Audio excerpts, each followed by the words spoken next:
Don't go after inclusion in your organization just to make the numbers or just to look attractive to others. It has to be authentic. You have to really understand why your organization should be inclusive, and because there are going to be sacrifices made along the way. Welcome to the Schmidt List, the podcast for people dedicated to managing successful projects, developing impactful products, and building engaged teams. And now, here's your host, Kurt Schmidt. Well, hello, Rosemary. Thank you for joining me on the show today. Hello. How are you doing? I'm well, thank you. Good. So I'm really excited to have you here. I wanted to find out, what are you working on right now? So you're running an agency, but you also launched a new company. What are some of the things you're up to right now?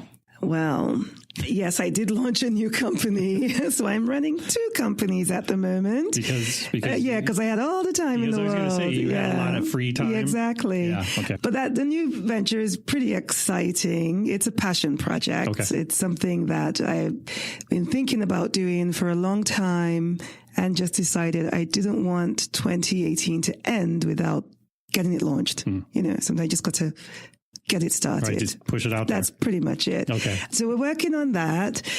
It's a nonprofit designed to provide free art education for young people in West Africa. Okay. So that's just really, I went to art school in England, and I'm of West African roots. I'm Nigerian, my heritage is. So, and I went to boarding school in Nigeria for high school. So it's really connecting the things I love with where the need is. And yeah, there's a need for art education absolutely everywhere. Yes. When I did art, it was as a rebellion, to be honest. And I'm one of the fortunate ones. I'm born in England. So when I went back to England after boarding school in Nigeria, it was just amazing and beautiful, the amount of visual communication absolutely everywhere. And one just has to imagine, I went to boarding school in the northern part of Nigeria, in a remote village in the desert. Yeah.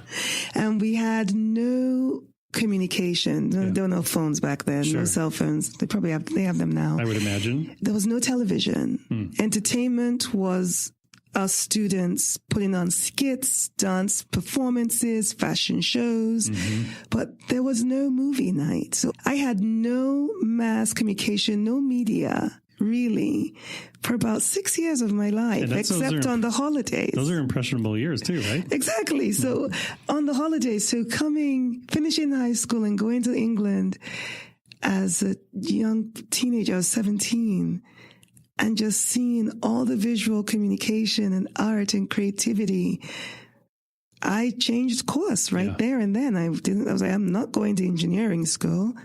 I'm going to art school. And that's what I did. And I want to expose people who have that burning desire to be creative without the ability to be immersed in that much creation all the time, and give them a space to come to learn from experts, to feel free to express themselves, build their self-esteem and their confidence, become creators in any way they want to create. They can create as a surgeon, just be a creator. So that's why it's a passion project. That sounds exciting. Yeah, it is. It's pretty exciting. That's great. And with that, you're also running your current business, right? Your business before this one, which is Neka Creative. Yes. Right? What was the inspiration for that? How did that start?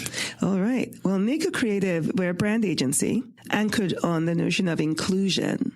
And we're just over 9 years old as a creative shop here in the Twin Cities. How did it start? Well, it was a combination of factors for me to go into business. One was the desire to be at my fullest potential. I was laid off too, but I was at the corporate job before I started the business. And I was not at my fullest potential. I knew it. And at my last review at that job, I told the director, she goes, so where do you see yourself in the next 5 years? And I go, not here. Yeah. and it just slipped out. It slipped out. I went, I don't think that's what people do at reviews. Yeah, they don't usually like to hear that. I know. And I explained to her why I felt that way. And she was very respectful. And in fact, when I started my business, I met up with her and followed up with her. So that was one thing. I just had that desire to do more in the industry. And then the other thing was, the recession. Not a lot of people, though, thought in 2000, back then, start a business, though. Well, I believed it was going to be easier to get a project than a job. So in the way with the recession, how things turned out, they were laying off marketing people and reducing marketing budgets. Yeah, that's usually one of the first things to go in the recession. Exactly. But there's still marketing work to be done. Yep. So I figured, I think I'll just go out and get a project. I'm not even going to look for a job. Prior to that laid off week, which was October 13th, 2009. Prior to that, though, former colleagues of mine from an agency that I loved so dearly, it got acquired and they had changes. But they had been talking about starting a shop. And they approached me and I thought, I'm getting really good benefits. I have good pay right now. I have a young child. I would definitely think about doing it, but not today. It was never the right day until I got kicked out the door. Yeah. And then it was like, okay, this is the right day. That's a great day to start. I know. That's great. And so was that kind of the thought was you guys have been kicking around the idea a bit and then it was, well, now that you're free to do whatever you want, it was time to kind of get together and game plan how that was going to work. But your agency is also unique. It's not a typical like hierarchical agency. You want to talk about kind of how it's structured? I find that very fascinating. Well, we're anchored on inclusion, which means all people all the time. Yeah. For us to be an inclusive agency, it really starts with respect. So we don't have levels. I mean, we're not a big shop. We're a boutique shop. So it won't make sense to have too many levels anyway. Right. And I am so fortunate to work with people that bring their all to the job. So there really is everyone does what they're supposed to do and beyond. Absolutely everybody does. I feel I have the best team in town. I believe it strongly, actually. So that's sort of how we work. And being an inclusive shop, it was more of an experiment as well, because this is what I really desired to do. Other places I've worked, you can't create on a schedule. I mean, you meet deadlines, but the 9 to 5 or 8 to 5 never really made sense to me. Well, and people aren't creative between a certain amount of time. Exactly. Right? Yeah. I know, but maybe because of my own art background, once a seed is planted with a creative person, they're already working on it. Even if they're sleeping, they're working on it. In the shower, at the movies, they're already on it. So I didn't quite take to that management style of you have to be here at 8 or you have to be here at 9 and these are your hours, or having to, we do have to enter time even though everybody hates it, but because it's still the system we're in. But having to say, gosh, I came up with that brilliant idea in an hour. How do we know that? It's been percolating for 3 days. Right. So we have no hours in my agency, which is exciting for people when they come and join us. No hours. I can come whenever. But that really means every hour. Right. You're always available. We have technology, so we're always available. So I have a great team of people who are always responsive. I mean, whether it's through text, through our online portal, collaborative portal that we use, in any which way. So I don't really mind where anybody is, as long as you're responsive and you're respectful of the team to deliver your portion as expected. So, it's a very different model. That's great. And so, one of the things that I really respect about what you just said is the ability to count on people being responsive, right? And being engaged. Yes. Which in another way, I mean, if I could put it a different way, I mean, it sounds like they just give a crap about the work that you're doing, right? Oh, yeah. It's not, I tell people, it's not really my company. I just represent a great team. I'm just there to represent them, bring them the kind of projects they want to work on. It's their company at the end of the day. They are doing the work. They put so much of everything in it. When I stand in front of a client and present it, I'm very clear. It's the team. Mm-hmm. It's not me. If they didn't bring that to the project, then we would be nowhere. But yeah, so I'm very fortunate to have the team that I have. That's good. So that's one thing I wanted to ask you about with that, because I think places I've worked at before have had varying approaches to that sort of subject. And there's this thing that people talk about, it's called work-life balance that we talk about a lot, right? I mean, I'm kind of the mindset that it's just balance, that what we're looking for, right? How do you're running two businesses, you're running this agency, you've got a family. What are some ways that you do to find that balance? And I don't mean necessarily a separation between the two when I say that. I just mean a balance where you're feeling healthy and productive. What are some of the things that you do to kind of regulate that? Yeah, that's an interesting question for me, because my life and my work, I'm working on everything that I love to do. So they're really the same thing. People think I'm working, but I really am not. I'm just doing what I like doing. So it is everything that I do, whether I'm paid to do it or not, is what is work and life. If I'll give you examples, I'm always assessing ads. It doesn't matter where I am. When I'm on a vacation, I'm looking at ads, I'm looking at communication, I'm trying to work back the creative brief. I'm always on because it's what I love to do. So the balance, well, I do have a child and I am a single parent. And I'm not sure I've succeeded there because she has her computer on as much as I have mine. And I don't think that she realizes that there are actual households that don't exist that way. That's true. So we sit at a table and we're on computers and we're chatting and we're working. And, so sadly, I may have created a workaholic, but I do think she really loves what she does too. Okay. Yeah, I do. She loves what she does. She's into policy and social justice and debate. I couldn't get her to stop even if I tried to take a break. So it's balanced for us. Okay. That makes sense. Well, with that, I'm really glad you brought that up because obviously we can't necessarily choose our children, but we can choose the people we work with.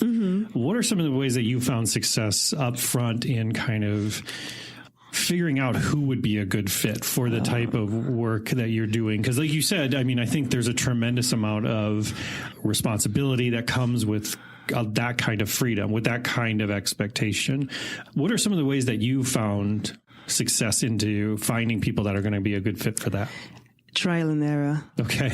I am one of those people. You don't have a magic pill? No. I mean, some people have not worked in this model. I'm one of those people that just believe, you tell me you can do something, I believe you can do it. Show me your resume, I go, wow, that's impressive. When can you start? That's just me. Sure. I do have others at the company that have checks and balances. And I say, why don't you interview the person? Because I just felt they were already great. So I do have checks and balances there now. Yep. Because I just in the past, maybe not. No, she can do it. She said she can do it. And then we find out can't do it. So, so that's, I just believe that. So it's been a lot of trial. I like to give people the benefit of the doubt. I like to give people a chance. Yep. And part of that, even for our company, because we're anchored on inclusion, it is even more important that we give more of a chance than other agencies do. Right. Our agency is not diverse, especially in the Twin Cities. Our agency, and I'll speak from experience. When I worked I'm working for others in the agency, I never applied for a job. Right? I was suggested to others and referred and given. Okay. So if that's the model, if that's how it works, then there are many talented people that will never get in. Yeah. Because they're not in the network. Yep. So I make it a point to find team members from places that agencies typically don't go to. I search within the, community of people with disabilities. We go to colleges, technical colleges and other colleges, as well as, we do recruit from the top design schools, but we also look elsewhere. We just say, come show us your work. Tell us what you can do. And more importantly for me, tell me what you're passionate about. I hire a lot on that passion. So right. What are you passionate about? So it's very important that we have a diverse group in all manners of diversity, age, ability, and the like, and every way you can think of diversity. So that's what we strive for. In fact, our company's vision is to be the role model for inclusion, period. And when we put a statement out like that, that's what we want to be, is the role model for inclusion. We have to live up to it. So it's a stretch every day. It's not easy, but it's definitely worthwhile. And because we build inclusive brands for our clients, it's important that we understand what that journey is to truly be inclusive or to strive for inclusion.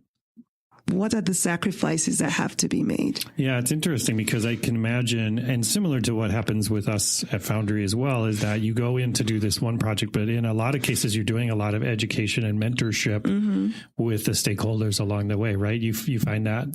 Oh, yeah. I mean, our entire process is one of transformation at the beginning for the leaders. Like for clients, we don't have any clients that do not value inclusion. When we first started, it was when we came up with this notion, when we looked at the kind of work we love doing, the kind of work we were actually really doing a lot of for free, pro bono, we realized it was about building a better world, you know. So we figured, that's what we should be focused on, that type of work. Yeah. Now then, when we came up with it, we really thought we were going to change the whole world.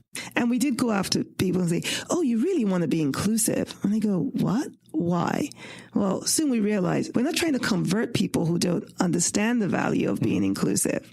We're just going to help people that understand the value, but they don't know how. Yeah. So that's exactly where we are right now. So everyone that we serve already understands the value.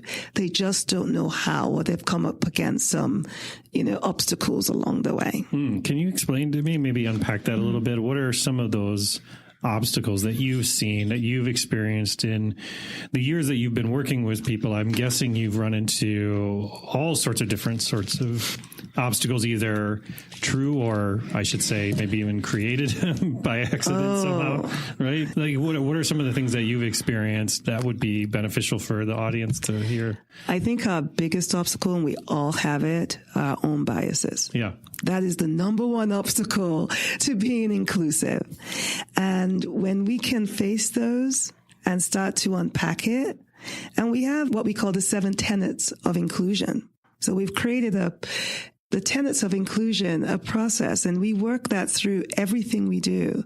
What's interesting about it is if we're rebranding an organization, for example, we work it through the process, but we also realize that the leaders that we're working with to accomplish this rebranding effort also have to go through the process first. And it does help us unpack those biases. And the tenets are curiosity. We have to be curious. And to be curious, it's asking questions, right? And then the next tenet is empathy. Now that we've gotten answers to questions, what do we do with it? Can we try to see it from someone else's point of view? Then there's the nuance. Now, nuance is really, really tricky. It's nuance. Yeah, it's what you don't know that you didn't even know you didn't know, right? So it's just out there. But with that curiosity and empathy, you might get those aha moments, right? You might go, oh, wow, I didn't realize that. I didn't think about that. Then we come down to believability. Almost with any project, a client would say, I want to be known as this. And we go, well, are you really that? Right. It has to be believable. So, and then you have to take action. So you say, I want to be known as having the best customer service in the world or in my industry. Okay, what are you going to do about it? Where's the action to back that up? Right? And then, of course, we definitely added respect in there, because we can't have any of this without respect. And that's respecting, obviously, the process, but respecting every individual, every rung of the organization. Those who are not even in, your vendors, the clients that you lost, we try to pull that in too. And then that's when we get to transformation. Mm-hmm. How do we start to see that transformation? So with those tenets, it works its way in projects in interesting ways. For example, curiosity, getting leaders to really listen, like go into a listening session and really have a different type of engagement. This part of it really excites me because at the end of this process, and there's no real beginning and end. It's quite fluid. It just happens, right? Yeah. Because of how we work and what we try to encourage our leaders to do, that I actually can see when the transformation happens. It ends up being the leaders, typically C-suite, taking a seat and letting the others in the organization lead the brand effort. When we get there, then I know we've really gotten inclusion, because now they're able to let go and let a line manager take a lead in some areas, let someone, the day-to-day worker take a lead in some areas. So that's sort of how we get that done. That's great. Yeah. And I've talked about it on this show before. I know some people really run into challenges around that because those C-suite or those people who are normally the decision makers, taking a back seat can sometimes be intimidating for them not because they want to be in charge. They don't want to be looked at as if they don't know what they're doing. Yes. They can become insecure very quickly. Yes, that is true. But I think when they see the other side of it, and this is why I go into the whole brand is everything. Brand is not just what they say. Yeah. Brand is how the organization functions. And there are more of the non-C-suite than they are of the C-suite. So we in the C-suite can say whatever we like. They can say whatever. But if the team overall, the rest of the employees do not believe it and cannot walk that talk, then the brand has failed. Because brand is everything. It's the engagement that the customer has with the first person they meet that represents that brand. And typically, it's not the highest paid person that they're going to meet. No. So that's why education is always a part of it. Bring that to life to explain the value of the employees so that we can shift the weight of this work onto there. Then we get success. Then we get the transformation that's being sought. And it has longevity. Chances are you're not going to, fingers crossed, swap out and reorg everyone, right? But you can get changes at the top. Right. But who's going to keep the brand promise alive? It's the people doing the work every day on the line. Sure. So, yeah. It's important. Yeah, it's very important. So, and you talked about you have a very deliberate process to kind of run through that, because again, I think that goes back to the question that I would have for you, Rosemary, on the balance, the balance between letting certain things happen organically versus a specific process to hopefully wedge those things. Is the process more that you created, that you work with people on, is just to create that space for those things to happen? Or is it more like to hold people to task? Like, we cannot move from this section until we finish this section, until we finish this section. Let's think through that. So we've organized our work into 3 main buckets. Okay. So there is brand strategy, brand culture, and brand execution. So the buckets run differently. They do. So in brand strategy, that's a lot of learning, letting go, adjusting, uncovering, and trying to piece things together. What makes sense for this brand? We do have our process. But our process is really designed to get the most out of people and to get buy-in from the most people. So, which can be the most difficult part of any of it. It can be, but that's where the transformation comes in. That's the joy, because you get there. I've been in sessions where I facilitate workshops. And one particular example was a manufacturing company, and all this was like, oh goodness, what are we doing now? A workshop. And our workshops are very colorful. We've got pipe cleaners and all kinds of fidgety things, and we've got images on the wall. And it just goes, I just want to sell widgets. Why am I here? I love this. And At one point, this gentleman just puts his hands up in the air like he is done. Like, I don't, and this is a 4-hour workshop. And you're convinced, like, no, you got to just, just trust us. By the time we're done with the brand strategy, he was the biggest champion. For someone who just goes, I don't understand this. I don't know why we're wasting time thinking through and talking through and touching things and, and talking about songs and sounds.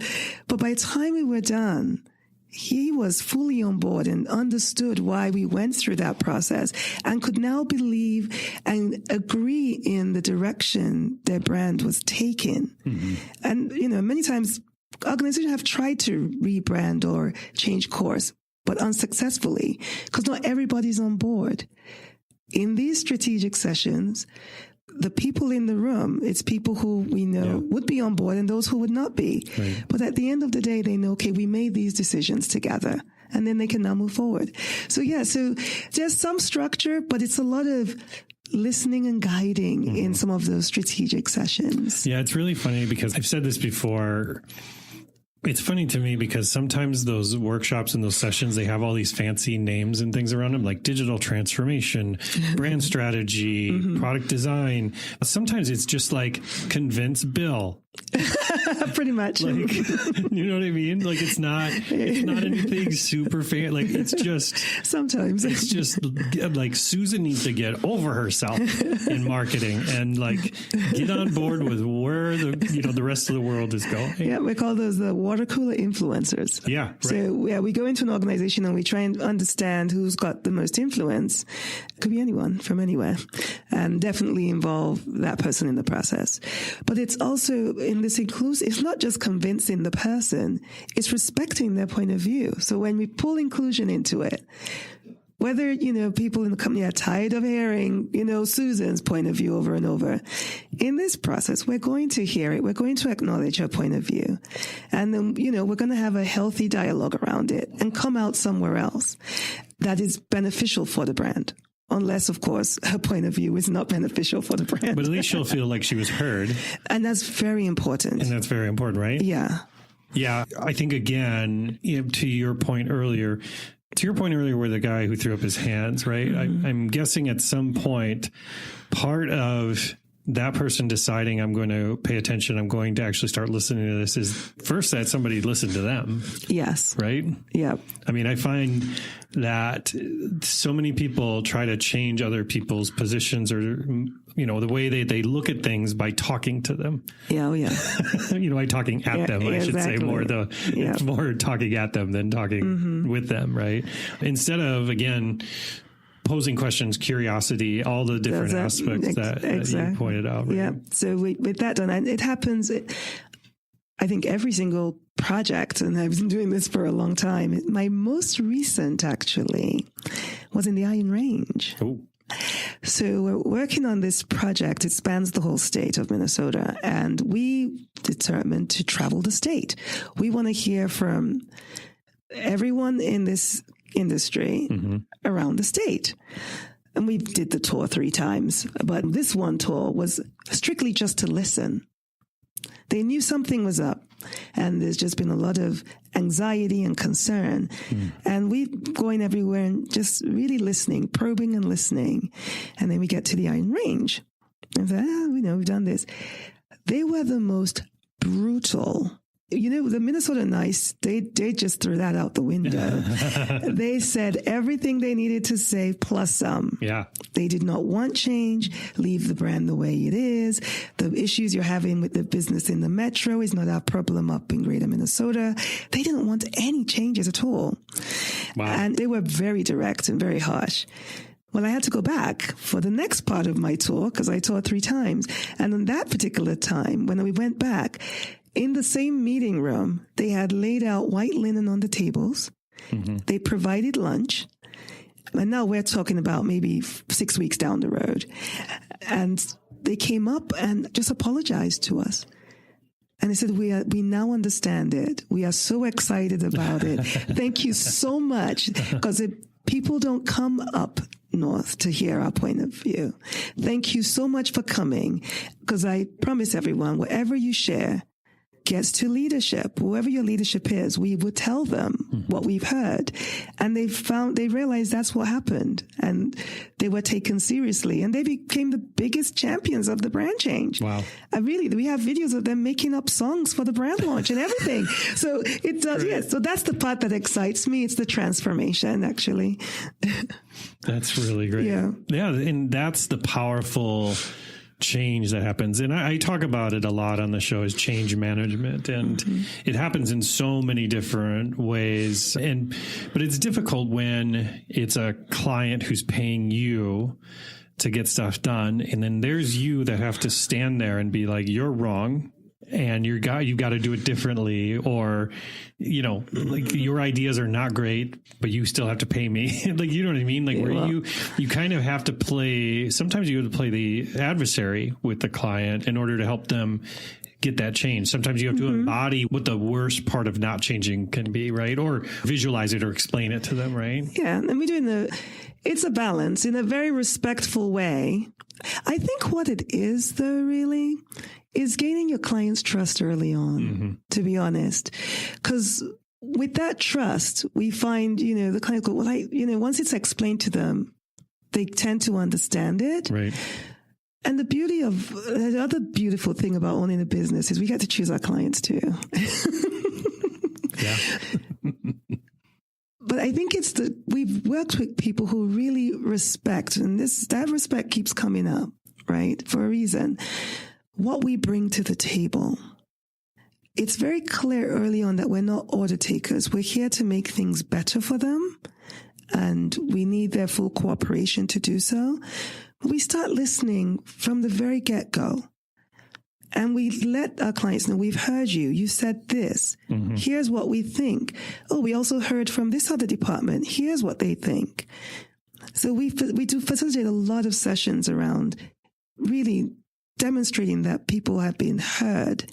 So I would like to say at the end, there's trust that gets us through. That's great. Yeah. I mean, here at Foundry, it's very similar. We do a lot of workshops, especially around the digital side of things with clients and what their technology needs are and how they all tie in together. And it's exactly like you're saying. A lot of it is really just being that person who can help facilitate a healthy conversation, being almost sort of I think one of our designers said it at one of our last workshops to the client was, you didn't know you were getting a design therapy session. Pretty much. Right? That's true. It's more of a therapy session than it is something specific about work, right? It's like, I've had this idea for 4 years and nobody's listened to me. And now, and this other person saying like, I don't want to ever hear that. It's a lot of emotional labor. Right? Yeah, it definitely can be. And what I found about with that emotional labor, especially when you're building a business, is finding and hiring those like-minded people. Like you had mentioned, looking at resumes and saying, yeah, you look like you know what you're doing. Let's get started. But is that so similar to how you go out and find talent? Is that you try to build that trust early and then kind of work through the skill sets and all those different things? Is that how you approach it similarly? Absolutely. So everyone on my senior team, the leadership team, we met at a networking event. I'll just say, it's because I go out to a lot of different types of networking events looking for people. Right. I'm always looking for great people, always. And it always starts with a coffee, right? Let's have a coffee and getting to know the person.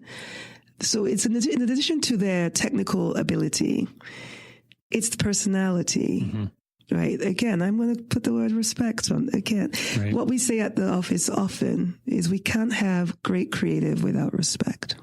Nothing we do can happen if we don't have that. Being in a safe place. Making sure everyone feels that they're in a safe place to air their ideas, regardless, whether they love their own ideas or not. And that's been the vision, is to find people and work around people who understand that level of safety. Okay. When we're working in a creative field, I like every idea on the table. It doesn't matter who it's coming from. Every idea goes on the table, and we have a respectful discussion around it. And a lot of times ideas just moved forward. Doesn't matter who it came from. So I think that's the main thing. And this is why I have my check and balances, because I think everybody's great.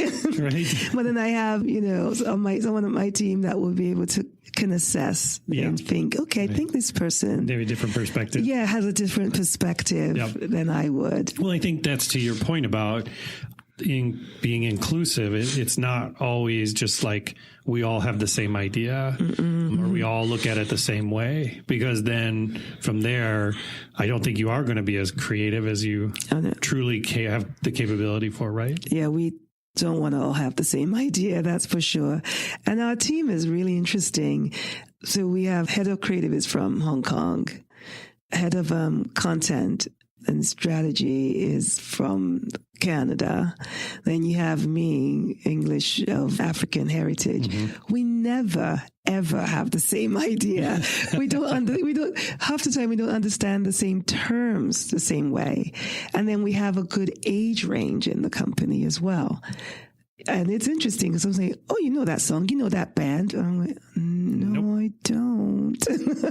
But that all adds to this great flavor. And now someone's sharing that band with everybody else. And so that's important as well. Yeah. One of the criteria we have for hiring, though, any of the senior leadership positions is someone who is well-traveled. That's just a staple now, because we found, because we're in Minnesota, it's not as if we're going to go out there and we have a lot of, and we do have a lot that haven't been recognized, but we also realize that people who are well-traveled understand the tenets of inclusivity because they've been in an uncomfortable place. They've been out of their comfort zone. Yeah. Then they know that there are different ways to do things. They tend to have a better filter on checking their own biases because they've had to. And plus everything doesn't look like a nail because all they have is a hammer, right? Exactly. So we've found that people who have traveled seem to be very good at understanding how to ask a lot of questions, how to empathize, right? Knowing that there's stuff that they just don't know.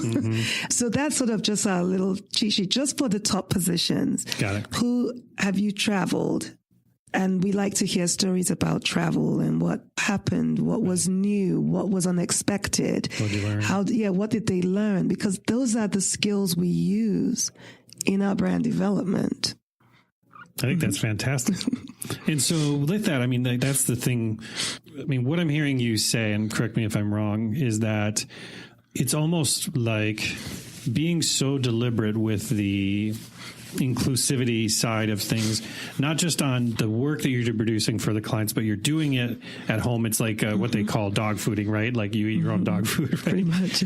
So that's what I'm guessing you're doing. You're almost kind of branding your own inclusivity internally, right? Oh, yeah. It's very deliberate. It is. And it's purposeful. And that way, I think I've seen other places where it's not deliberate. It's just kind of assumed. It's like, yeah, of course, we're nice people. Well, it's a buzzword.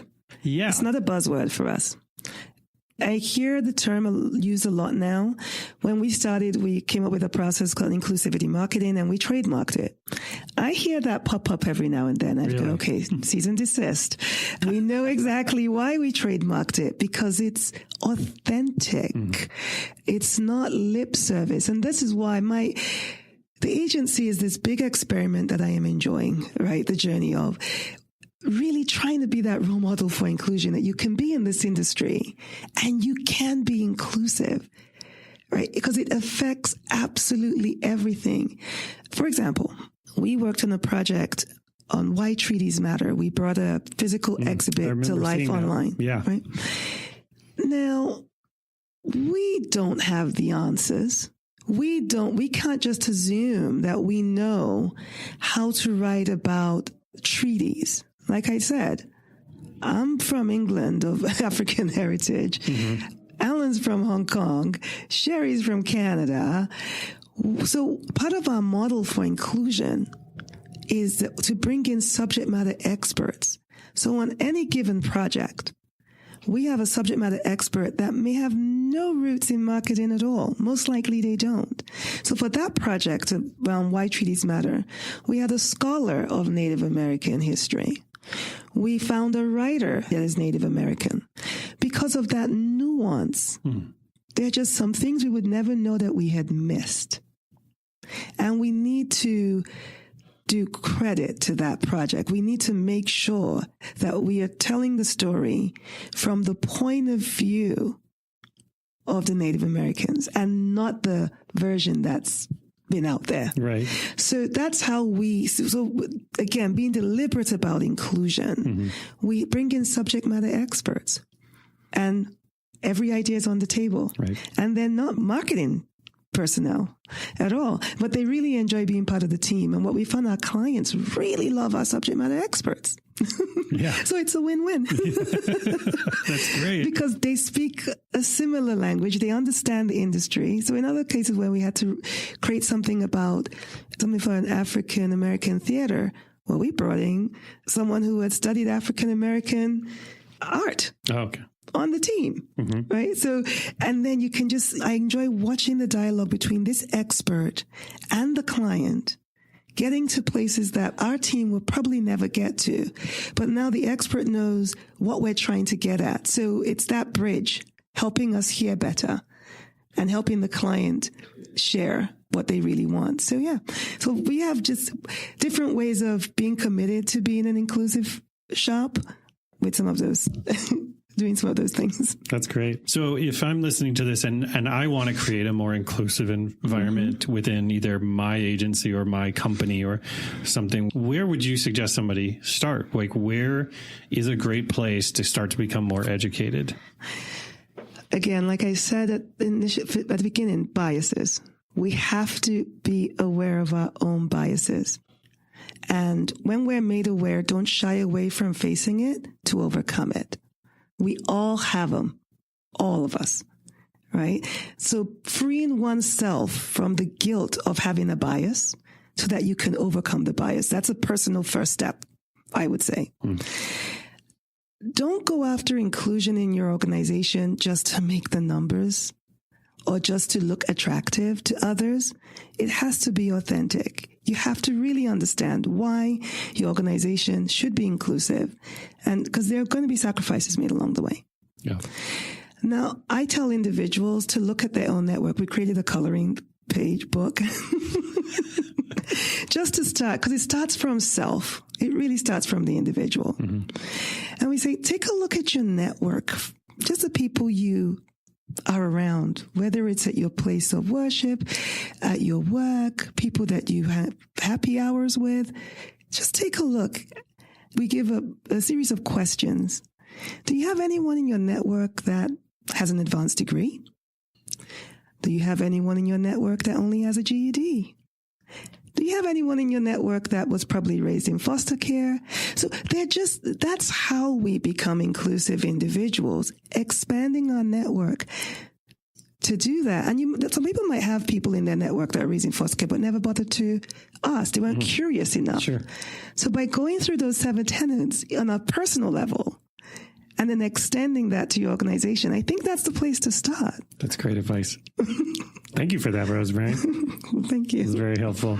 All right, so we're at time. So I wanted to, first of all, I want to thank you for coming. But if I want to reach out to Rosemary, I want to learn more about Neka Creative and everything that's being done over there. And then obviously, you've got your new business starting up too. Where's a great place to find you? Where are you most active? Well, you can find us online. That you can find me there as well. NekaCreative.com. That's NEKA creative.com. I have become a bit more active on LinkedIn now, so do connect with me there. Okay. I'll have links on the site here. Wonderful. I spend quite a bit of time at the University Club in St. Paul, if you want to stop by and have a drink. That's a great place. I love that place, actually. So, yeah. Okay, cool. Out and about. That's very cool. Well, Rosemary, I want to thank you so much for taking the time today. I feel like I learned a lot, and I appreciate you taking the time to share your story with me. So, yeah, thank you. Thank you very much. Thanks for having me. Thank you for listening to The Schmidt List. If you want to learn more about how Foundry accelerates innovation, check out foundrymakes.com. And if you'd like me to speak about establishing a growth mindset at your conference or with your team, drop me a note at kurt@foundrymakes.com. Oh, and the next time you're on the internet, head to iTunes and leave the show a review. If you enjoyed this episode, please share it with a friend, because sharing is caring. I truly appreciate you taking the time to listen to the show, and I hope you have a fantastic week.